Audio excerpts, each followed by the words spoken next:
The party was ready, every detail in place, just the way my mother-in-law liked it. White flowers in crystal vases, the main table was full of exquisite sweets, and the smell of the cake I had ordered, decorated with icing flowers, filled the air.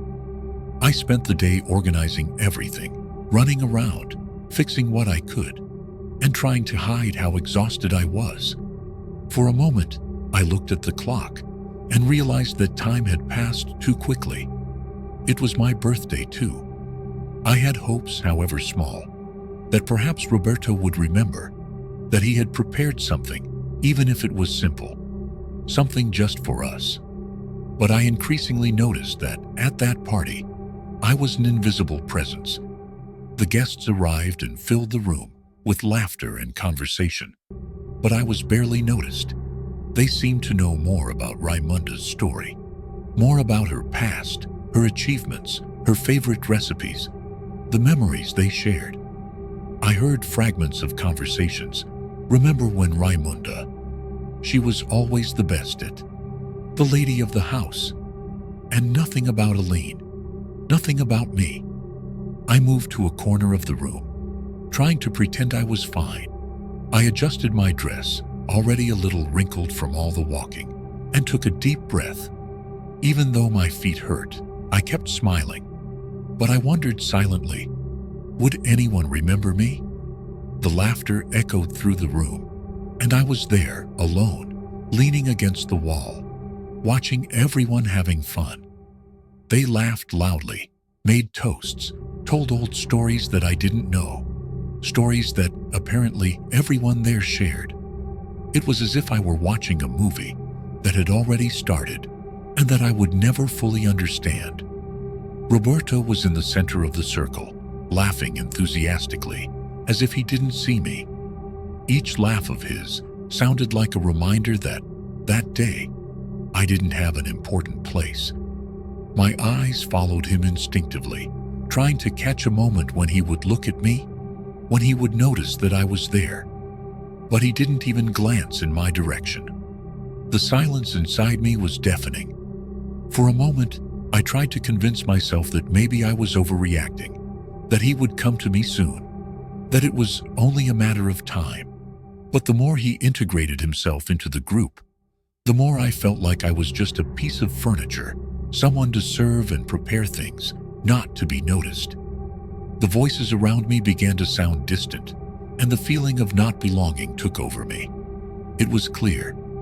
This space wasn't mine, and maybe it never had been. With the tray full of soda glasses in my hands, I approached the guests, trying to stay calm. My feet hurt, and my hands were shaking, but I had to keep smiling, to make everything seem perfect. I walked carefully among the people, dodging the laughter and the looks that seemed to pierce me. It was then that, in a moment of distraction, the tray slipped from my hands. The glasses shattered on the floor, and the soda splashed everywhere, wetting the feet of some guests. The sound of the glass breaking was like an alarm. Suddenly, all eyes were on me. Before I could react, I heard Raimunda's voice, loud and sharp, cutting through the silence. "What a clumsy one!" she practically shouted, while the guests tried to contain their laughter. My face heated up, and I felt as if I were shrinking before them, as if I were just a child who had just made a huge mistake. "Can't you do anything right?" she continued, with that tone of contempt that cut me like a blade. Her words echoed in my mind, heavy, sharp, and I stood there paralyzed, trying to hold back the tears that threatened to fall. Without saying anything, I bent down, picked up a cloth, and started cleaning the floor, trying hard to ignore the disapproving looks. The murmur returned to the room. The conversations and laughter mixed together again, but Raimunda's words still echoed in me. I wanted to hide, to disappear from that place, but I could only continue kneeling, cleaning the floor, trying to recover the pieces of dignity that had been broken, along with those glasses. I was still recovering from the humiliation when I saw Roberto approaching, with a strange smile on his face. Deep down, I wanted to believe that he was coming to comfort me, to tell me that it was okay, that accidents happen. For an instant, a spark of hope lit up inside me. Maybe he had realized how difficult that night was being. "Hey, Aline, I have a gift for you," he said, his voice full of irony that quickly crushed any hope. I looked at him, trying to decipher if it was a harmless joke, but then he reached out and, pulling out what he had hidden behind his back, revealed a broom. He offered me the broom with a cruel smile. While everyone around, they burst out laughing. "Here's your transportation," he said mockingly. "You can fly away whenever you want." People's laughter seemed to grow and reverberate off the walls. I froze, not knowing what to do. Those words, that gesture, were like a punch straight to my stomach. Not only did he not care, but he found it funny to humiliate me in front of everyone. He found it funny to reduce me to someone who only sweeps, who only serves. I held the broom with trembling hands, looking at him, trying to process the situation. The humiliation was so deep that I didn't know if I should cry, scream, or just run away. What I knew for sure was that at that moment, something inside me began to change. The sadness was transforming into something stronger, hotter, like an anger that was beginning to bubble silently, but that I knew one day I could no longer hold back. I held the broom in my hands for a moment, feeling the weight of that humiliation spread throughout my body. It was as if the sound of laughter around me was getting more and more distant, muffled by the whirlwind that was forming inside me. I had been through a lot with Roberto, always silently swallowing his jokes, his jabs, the times when he made me feel like I was invisible, someone of no importance. But somehow, today felt different. Something inside me was about to snap. I gripped the broom tightly and began to sweep the floor frantically.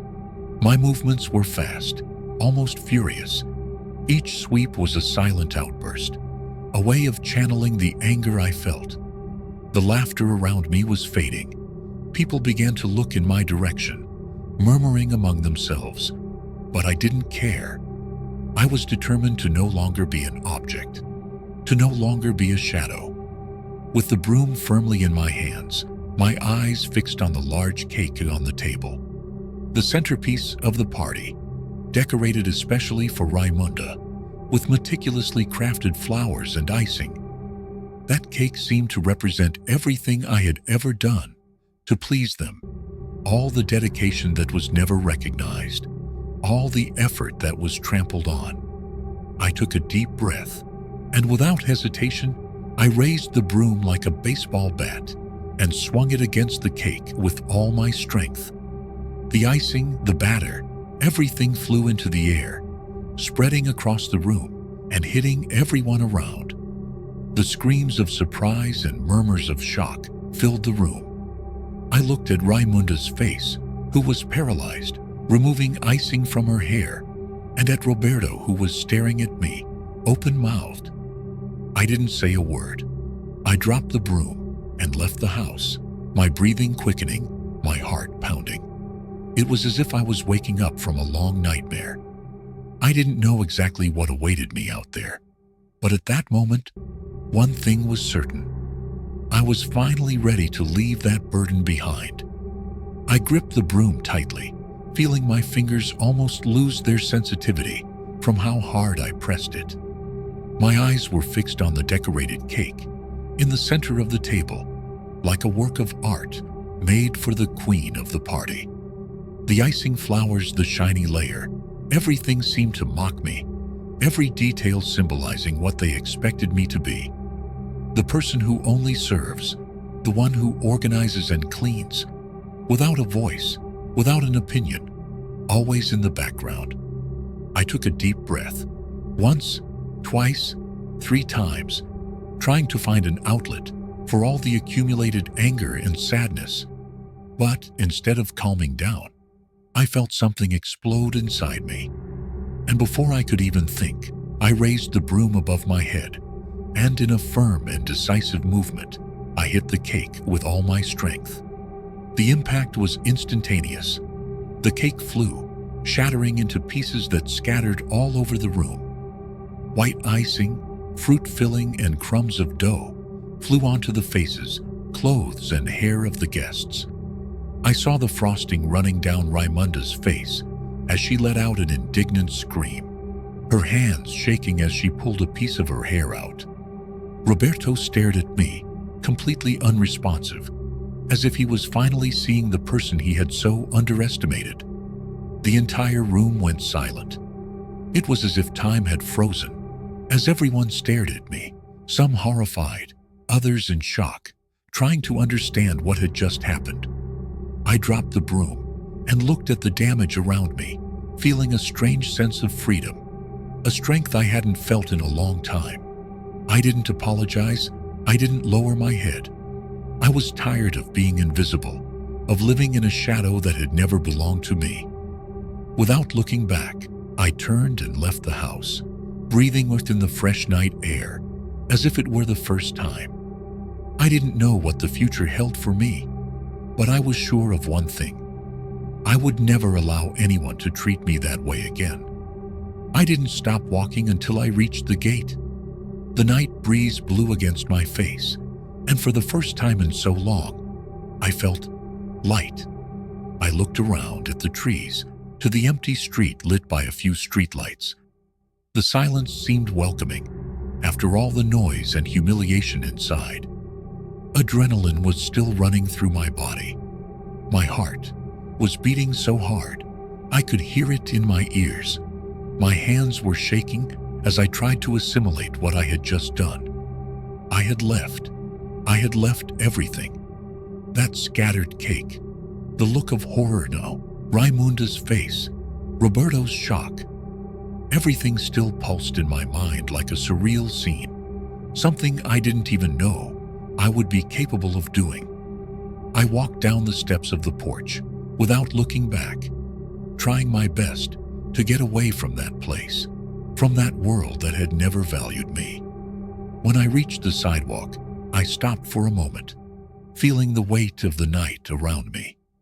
It was as if I were seeing my own life from afar, as if what I had just done was the action of a completely new person. I needed to go somewhere, anywhere, that was far away from there. When I saw the bus approaching, I raised my hand without thinking.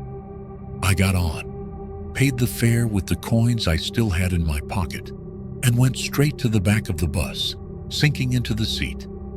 As the bus drove through the city, the lights flashing past the windows, I felt a lump in my throat that I could no longer hold back. Finally, a single tear ran down my face. It wasn't from sadness or regret. It was from relief. Relief for having set myself free, even though I didn't know where I was going yet, even though I wasn't sure of anything. I didn't have a plan, a destination, but at that moment, just being away from those people was enough. The party, the laughter, the humiliations, all of that was behind me. And for the first time, I allowed myself to dream about the possibility of starting over. As the bus took me away from that house, my cell phone vibrated. I looked at the screen and saw the name of Giovanna, my longtime friend. For a moment, I thought about ignoring it, but with the whirlwind of emotions I was feeling, answering seemed like the right thing to do. "Aline, are you okay?" Her voice sounded worried, and hearing that familiarity, a lump formed in my throat again. I took a deep breath before answering, trying to keep my voice steady.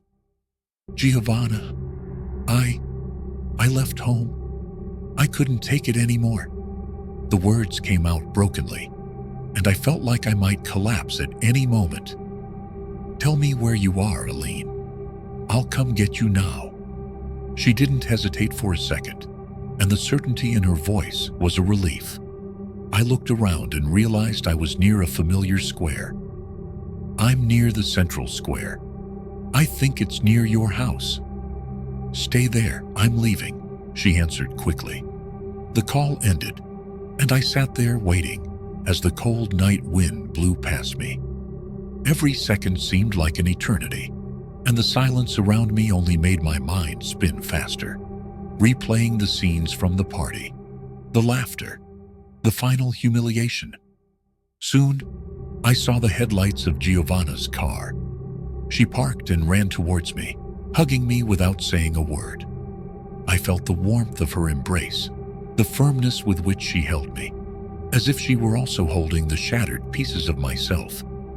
"Come on, Aline. You go to my house, and tomorrow we'll think about what to do." She opened the car door and, still silent, helped me get in. The drive to her house was made in silence, a comfortable, respectful silence that I needed so much. When we arrived, she took me to the couch and covered me with a blanket while she made me some hot tea. I sat down, hugging my knees, and only then did I realize how exhausted I was. My eyes were heavy, but my mind was still working with 1,000 thoughts, a whirlwind that seemed to have no end. Giovanna sat next to me, placing a hand on my shoulder, offering me support without needing words. "You can stay as long as you need, Aline. You're safe here." Her words were like a balm, and I nodded silently, my heart heavy but grateful. That night, I fell asleep in the room Giovanna had prepared for me. And for the first time in a long time, I felt that, even in the midst of so much chaos, I could have found a little space to breathe and, who knows, start over. The next morning, I was still processing everything that had happened. It had been a long night, full of disjointed thoughts, but being at Giovanna's house gave me a sense of security that I hadn't felt in a long time. As I was drinking a coffee that she had left on the table, my cell phone vibrated. Roberto's name appeared on the screen, and I felt a chill down my spine. For a moment, I thought about ignoring it, but I knew that at some point I would have to face him. I took a deep breath and answered. "Hello?" My voice came out firmer than I expected. "So, that's it, Aline? You ruined the party and still had the nerve to run away. Do you have any idea of the embarrassment you have caused?" His voice was thick with anger, almost a mixture of shock and disbelief. I could imagine his face, red, his eyes fixed on me with that look that had intimidated me for years. But this time, something inside me didn't flinch. The weight of fear seemed to be dissolving. I listened to each of his words in silence, letting him pour out all his indignation, until he continued, his voice low and threatening. "You will regret what you did. I will make sure that no one ever takes you seriously again. You will never be able to get rid of me, Aline. You are a joke, and now everyone knows it." Those words, which would have hurt me before, didn't have the same effect this time. It was as if I were listening to a stranger, someone with no power over me. I felt an unexpected relief, as if I was seeing the situation with new eyes.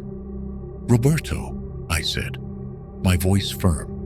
"Sure, something he certainly hadn't expected. The only thing I regret is having stayed by your side for so long." Before he could respond, I hung up the phone. I stood there, feeling the echo of my own words. For the first time, I didn't feel guilty or afraid. I had closed that door, and now, finally, I felt like I had control of my own life. After I hung up the phone, I stood there for a few seconds, trying to process everything. It was like a weight had been lifted from my shoulders, a sense of relief that I could hardly believe. For the first time, I felt in control. I was no longer the woman who ducked her head to avoid conflict, who accepted contempt as if it were natural. I was someone who had finally said, "Enough is enough." I looked around Giovanna's small, simple, welcoming office and felt a strange warmth in my chest, as if this place, even if temporary, was my refuge, my first step toward a different life. but I knew I couldn't depend on her forever. Giovanna had a family, 3 children to care for, a husband who left early for work. I was grateful that she had taken me in, but I understood that I would have to get by soon. With that decision in mind, I spent the day looking for work. It wasn't easy, but after a few hours, I got a job at a laundry service for a large company in the city. The job was simple, but for me, it meant so much more. It was the beginning of my independence, the first step towards my new life. When I returned to Giovanna's house, at the end of the day, she welcomed me with a smile that I will never forget. She knew that this was important to me, that it was a step forward. We sat together in the kitchen, and she made sure to prepare a special dinner to celebrate my first victory. As we ate, she looked at me with that warm look and said, "Aline, you're doing great. It may seem small, but it's a huge achievement. I'm so proud of you." Those words, which might sound ordinary to anyone, were confirmation to me that I was on the right path. For the first time, someone was by my side without judging me, without expecting anything in return. My eyes filled with tears, but this time, they were tears of happiness. I knew that I still had a long way to go, but at that moment, I felt that nothing could stop me. A few days after I started my new job, Giovanna told me she knew someone who could help with the repairs on the simple house I had found for rent. The house was small and old, full of peeling walls and barely working plumbing, but it was what I could afford with the little I had. The place needed a good renovation to make it even remotely comfortable, and luckily, Giovanna knew Eduardo, a trusted painter and handyman who, according to her, had magic hands. When he arrived, I noticed that he had a calm and kind demeanor. He had an easy smile, the kind of person you feel you can trust right away. Eduardo looked around the house, inspecting every detail, and it even seemed like he was talking to the walls as he decided what to do. He was discreet, respectful, and the silence between us didn't feel awkward, but comfortable. After he finished his inspection, he smiled and said, "Don't worry, Aline. In 2 days, we'll have this place looking like new." That calm tone made me relax a little, as if everything was really going to work out. I had little experience trusting someone without fear of being judged or expecting a high price for it. But Eduardo seemed to be one of those rare people you meet in life who just wants to help. During the days he spent working at the house, I got to know a little more about him. I discovered that he had a 10-year-old son named Renan, and that despite a difficult separation, Eduardo worked hard to provide a good life for the boy. His eyes would shine when he talked about his son, something I had never seen in Roberto's eyes, not even when he talked about me, not even when he talked about me, about no one. In a pause between painting touch-ups, he looked at me and asked naturally, "What about you, Aline? Have you lived here for a long time?"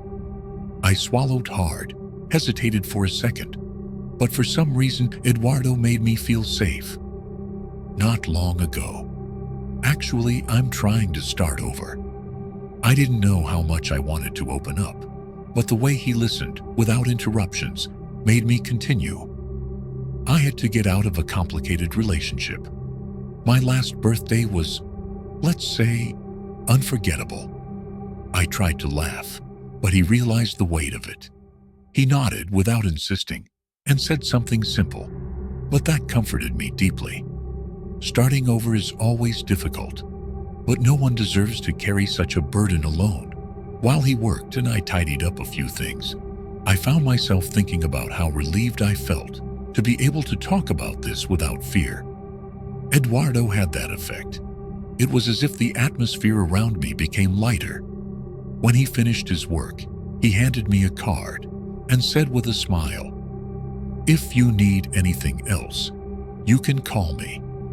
I hesitated for a moment, shyly admitting that I couldn't read the card number.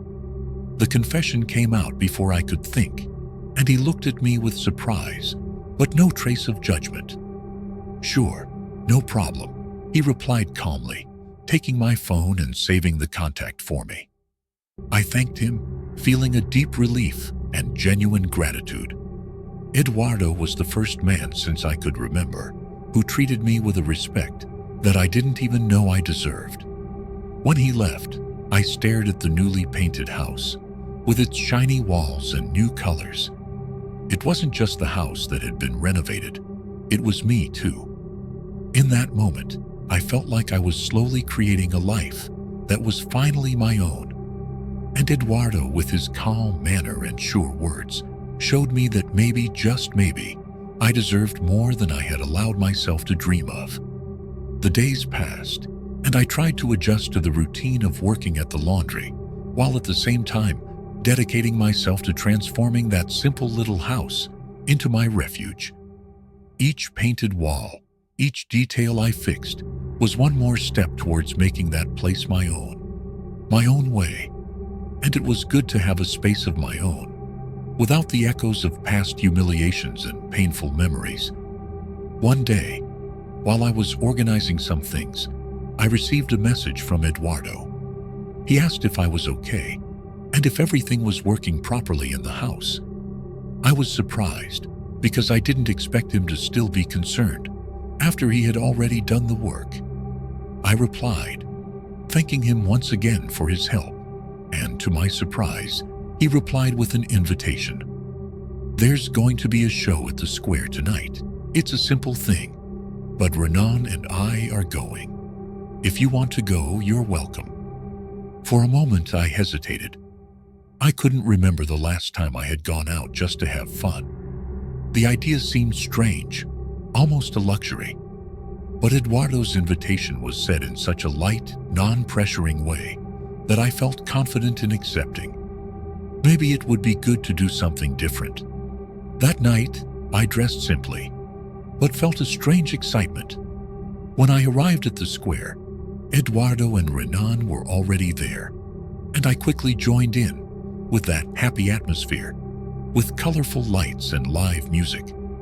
Renan, full of energy, ran from one side to the other, enchanted by the lights and toys in the square.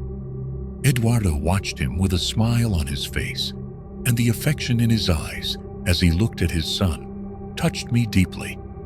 During the night, we talked about everything and nothing. Eduardo asked me about my family, and without realizing it, I began to share things I never imagined I would say.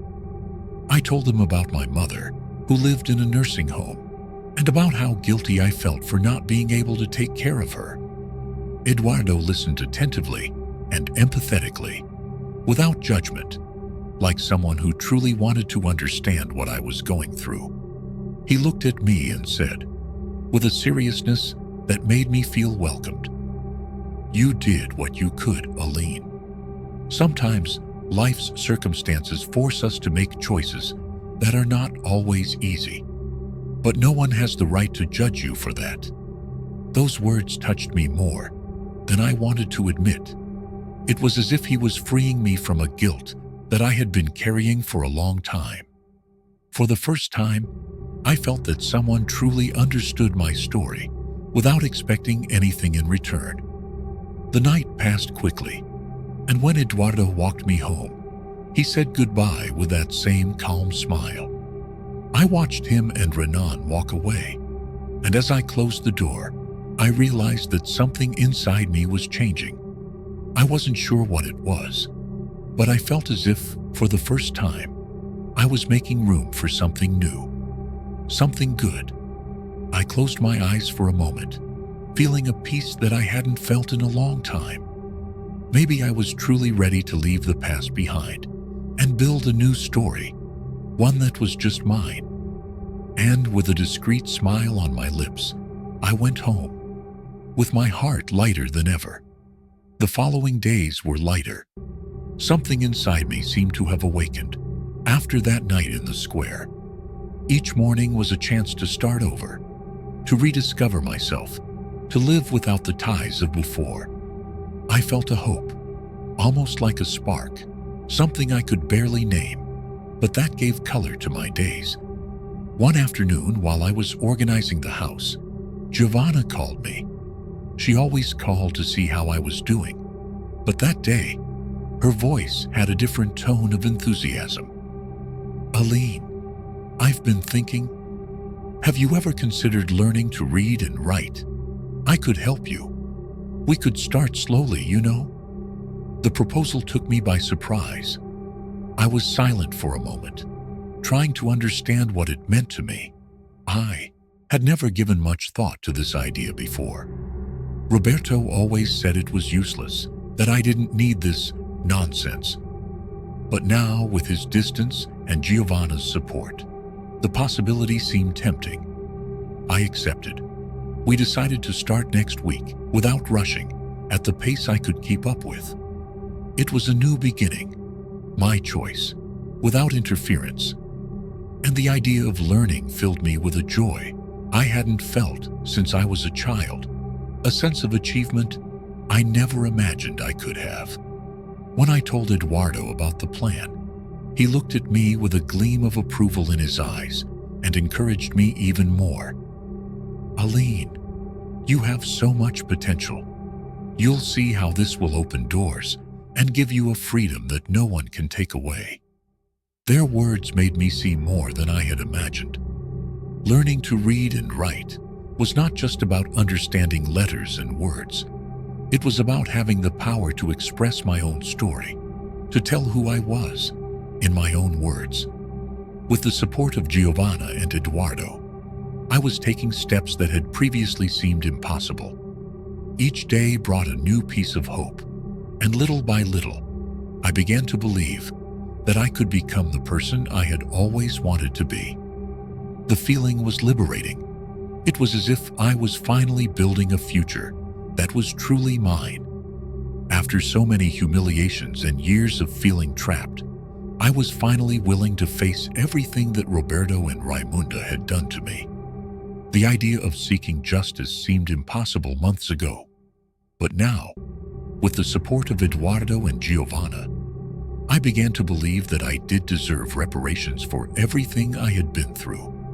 Eduardo accompanied me to the office of the lawyer Esteban, an experienced and respectful man, who looked at me with understanding and said right at the beginning, "Aline, what they did to you is serious, and you have the right to seek justice." His words resonated with me in a powerful way.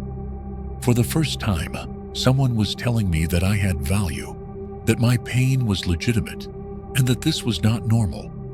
As I told my story, every detail of my childhood in Raimunda's house, of the times I felt like a prisoner, of the public humiliations and the years of emotional control, I realized the weight of what I had endured. Esteban listened attentively, without interrupting me, and every now and then he took some notes. His gaze gave me the strength to continue, to face each word without hiding. When I finished, he took a deep breath and explained to me, "Aline, what they did to you was exploitation and abuse. Roberto and Raimunda kept you in a situation of forced dependence, taking away your autonomy and limiting your life. This is a violation of rights." His words brought a mixture of relief and anger. It was a relief to know that I wasn't crazy, that this really was wrong. But I also felt a bubbling anger inside me, an anger for everything that had been taken from me, for all the opportunities I never had, because they decided I was just another pawn to serve their whims. Esteban explained the next steps, and I nodded, even though my hands were shaking slightly. We would start the legal process, gather evidence, testimonies from Giovanna and Eduardo about how they found me and everything they had witnessed. There was a lot to do, but I was ready for every step. As I left the office with Eduardo by my side, a strange feeling of freedom enveloped me. He looked at me with that encouraging smile and said, "You're not alone anymore, Aline. What they did will not go unpunished." I smiled back, graciously holding his arm. At that moment, I knew there was no turning back. I was ready to face everything, and for the first time in my life, fight for what I deserved. Years have passed since that first step towards freedom, and everything I have experienced since then seems almost like a dream. That lawsuit against Roberto and Raimunda brought me pain and revelations, but it also gave me something I had never experienced before: justice. At the end of it all, I received compensation that allowed me to start a new life, far from those shadows that once imprisoned me.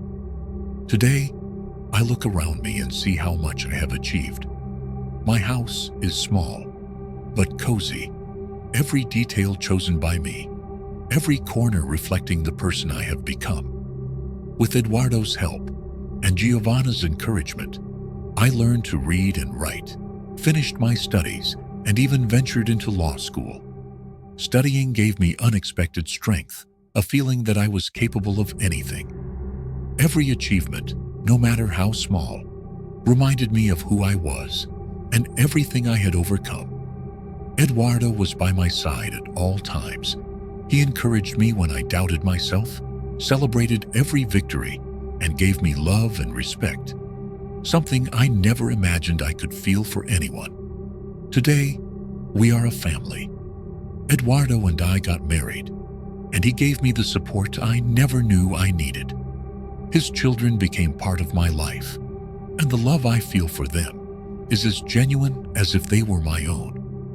One day, while I was walking through the city, I saw a familiar figure in the distance.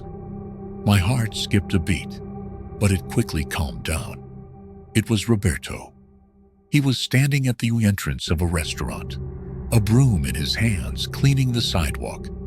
For a moment, everything he had done to me flashed through my mind. The humiliations, the contempt, the way he had reduced me to nothing. But this time, instead of feeling intimidated, I felt a deep relief. He saw me, and for a moment, I saw something that seemed like regret in his eyes. He took a step toward me, as if he wanted to say something, perhaps an apology, or an attempt to recover what he had lost. But I stood firm, holding my head high, with a certainty I had never felt before. "Aline, I have changed," he said, his voice low, almost a whisper. Things are hard for me, but maybe we can start over." I looked at him, and for the first time I felt nothing. No anger, no sadness, no fear. Just a calm and secure peace. I smiled slightly and answered without hesitation, "Roberto, I have already started over. And this time, it is a new beginning that is all mine." Without waiting for anything else, I turned my back and walked forward, each step confirming the freedom I had achieved. With so much pain and struggle, Roberto was left behind, like a ghost from the past, someone who no longer had any power over me. As I walked through the sunny streets, with my head held high and my heart light, I thought about the life I had built. It was mine, and it was more beautiful and full than I could have ever dreamed.